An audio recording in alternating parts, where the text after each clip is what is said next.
Welcome to Toffee TV. It is the Everton News Daily. The fallout continues after Everton's Carabao Cup exit at the hands of Southampton last night on penalties. Check out the final word for more on that.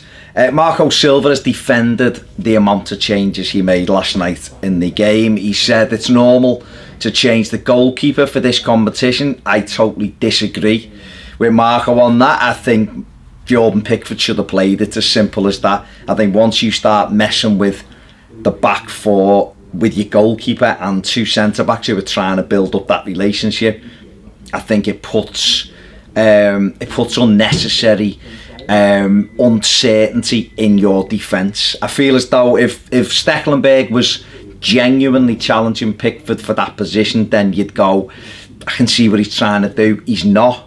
You know, if he'd have played João Virginia, I think I'd have been more at home.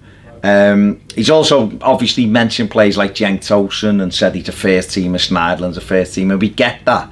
But I think when you make 7 changes after saying that you weren't going to make a lot of changes, it kind of doesn't ring true. So I don't know what.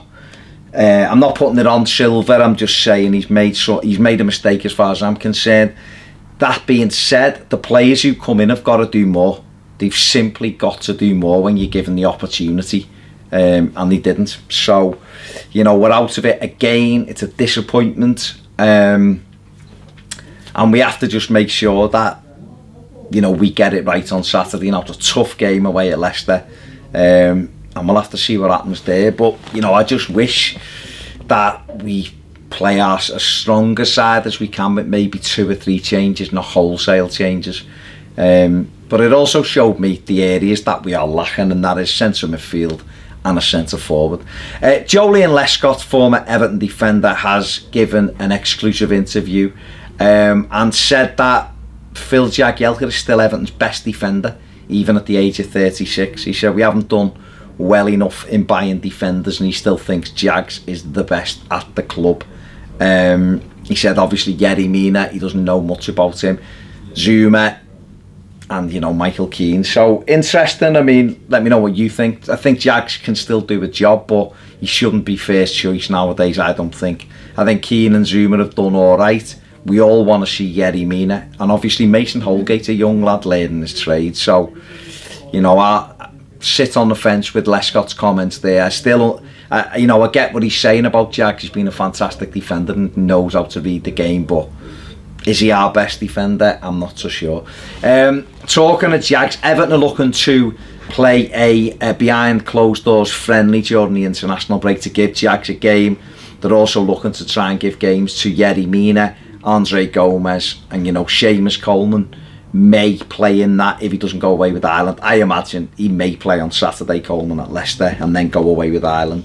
But certainly for Mina and Gomez, Jagielka, that'd be really helpful. And Bernard, because he just hasn't got enough game time. So it'll be interesting to see whether that comes off. But those players need games. Ross Barkley has said that he wasn't coached much at Everton, which doesn't come as a surprise. He talked about being, you know, Martinez used him as a number 10 when he's always been a 6 or an 8. He said he got in the team and he enjoyed it, and he thought that Everton were going to go on and fight for titles and stuff. But it didn't quite work out, and he felt as though a lack of coaching didn't help with his development, and I agree with him. I'm not saying Ross is perfect, because he's not, and I think he's got to take responsibility for his own game as well, but I totally agree with, you could tell he wasn't coached in the right way. He wasn't given advice, he wasn't moved, and obviously Sarri's doing that at Chelsea, and he's enjoying his time at Chelsea. He said it was a difficult decision to leave Everton after 13 years. There you go. Jim White has apparently given an exclusive today saying Alisher Usmanov won't invest in Everton. He's already has invested in Everton. I think he will continue to invest in Everton more heavily. Whether he comes on board officially, it probably doesn't suit Everton if he comes on board officially, in all fairness, because even if he come in with his 9 billion and he wanted to spend 5 billion of it on us, he couldn't because of FFP. But he can do it in other ways, such as take the stadium rights or plough money in sponsoring other stuff, or give money to Mashiri. There's lots of ways to skin a cat, but I think he's already involved in Everton, so you know, whether it's official or it's not, it doesn't really matter. So, but you know what Jim White's exclusives are like? They're not great, are they? Let's be honest. And finally, Everton have been linked with Danny Welbeck.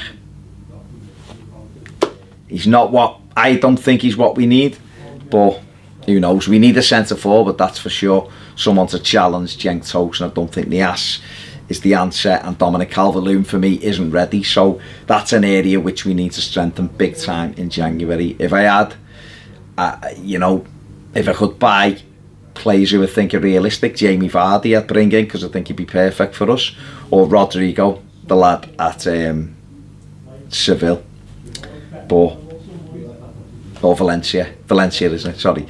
I think he's a fantastic player. He's direct. He's quick. He's not a great goal scorer. He does get goals, but he's not prolific. But I think his pace and directness would give us an extra dimension. Obviously, the likes of Troy Deeney has been mentioned, and yeah, listen, we're going to get lots of names over the next couple of months. If you haven't donated, and you can, please do so to our Just Giving page. We are doing the zip wire for Everton in the community next Friday.